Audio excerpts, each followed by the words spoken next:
యేసుక్రీస్తు నామములో మీకు అందరికీ ఉదయకాల శుభాలు వందనాలు తెలియజేస్తున్నాను.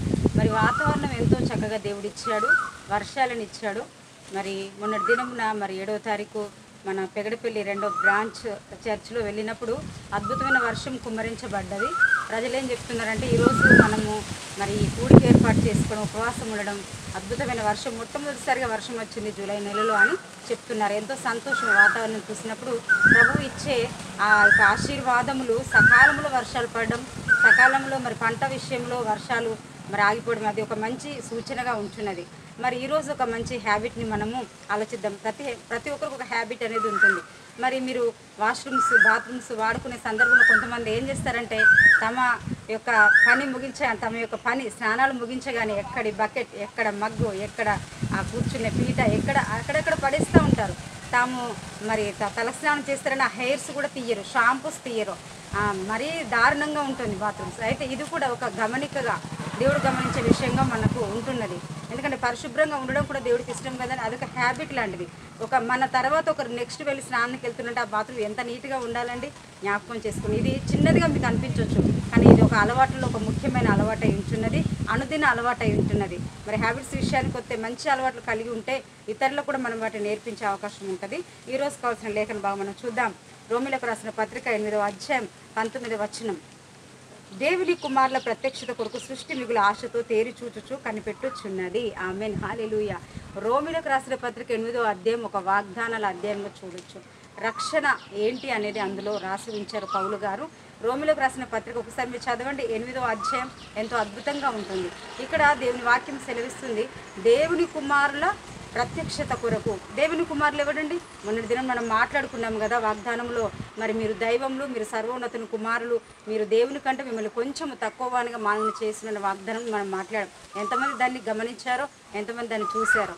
అయితే దేవుని కుమారుల ప్రత్యక్షత కొరకు సృష్టి మిగుల ఆశతో తేరి చూచుచు కనిపెట్టుచున్నది. కానీ మనమేమో సామాన్య వ్యక్తులం. నేను పాపంలో ఉంటే బాగుండు, నేను లోకస్తులతో ఉంటే బాగుండు, నేను ఇలా ఉంటే అలా ఉంటే బాగుండు అని ఆలోచిస్తూ ఉంటాం. కానీ సృష్టి ఏమనుకుంటుందంట, ఈ పాపిష్టి మనుషులతో మూలుగుచున్నాను, ఈ యొక్క ప్రజలతో నేను కష్టపడుతున్నాను. దేవుని కుమారులు ఏ విధంగా ఉంటారు? సృష్టిని కాపాడేవారిగా ఉంటారు. దేవుని కుమారులు ఏ విధంగా ఉంటారు? అనేకమైన మంచి కార్యములు చేస్తూ ఇతరులను పాపం నుండి తప్పించేవారుగా ఉంటారు. మరి అలాంటి దేవుడు తెలియజేస్తున్నాడు. వాక్యం సెలవిస్తుంది, దేవుని కుమారుల ప్రత్యక్షత అంటే మనమే ఒక మహిమ ఆత్మ కలిగిన వారిగా, మనమే ఒక పరిశుద్ధ ఆత్మ కలిగిన వారిగా, మారు మనసు పొందిన వారిగా, ఒక రూపాంతరం చెందిన వారిగా మారిపోవడమే దేవుని కుమారుల ప్రత్యక్షత. పర్ఫెక్ట్ మ్యాన్ అంటే పరిపూర్ణ వ్యక్తిగా, మనము వ్యక్తిత్వం కలిగిన వ్యక్తిగా మారడమే దేవుని కుమారుల ప్రత్యక్షత. ఈ సృష్టి అంతా కూడా మనకు లోపరిచిన దేవుడు మరలా ఆ సృష్టిని ఒక మూలుగా, ఒక దాస్యత్వంలోకి అప్పచెప్పాడు.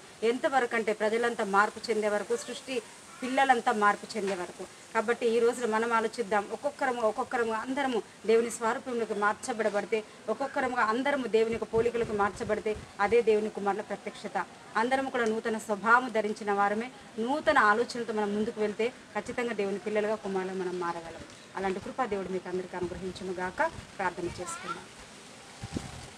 మహోన్నతుడ, సర్వశక్తి గల ప్రభా, ఉదయకాల సమయంలో మరి ఎంతమంది బిడ్డలైతే ఆయా రోమ పత్రికలో రాయబడిన అన్ని మాటలు శ్రేష్టమైన మాటలు. 8వ అధ్యాయంలో ఎంతో మంచి మాటలు సెలవిచ్చావు.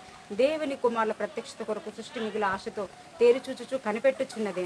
అయ్యా ప్రభువా, ఎంతమంది బిడ్డలైతే ఆ రీతిగా నమ్ముచున్నారో, మేము దేవుని కుమారులం, మేము దేవుని పిల్లలం, మేము దేవుని బిడ్డలమని చెప్పుకోవడం కాదు, అలాంటి ప్రవర్తన, అలాంటి హ్యాబిట్స్, అలాంటి మంచి తల్లి వాక్యానుసరమైన విశ్వాస సంబంధమైన అబ్రహాము పిల్లల వలె జీవించి అయ్యా మార్పు చెందిన వారమే, రూపాంతరము చెందిన వారమే క్రీస్తు వలె మారట కృప చూపెట్టమని. ఈరోజు ఎంతమంది బిడ్డలైతే వారి అవసరతల కోసం అడుగుచున్నారో, ఎంతమంది బిడ్డలు బయటకు వెళ్తున్నారో, పనులు చేసుకుంటున్నారో, వాటన్నిటి విషయం కృప తోడుగా ఉంచి నడిపించి మహిమ తెచ్చుకోమని యేసయ్య పరిశుద్ధ శక్తిల పుణ్యనామములో ఈ దినములో ప్రారంభిస్తున్నాము తండ్రి.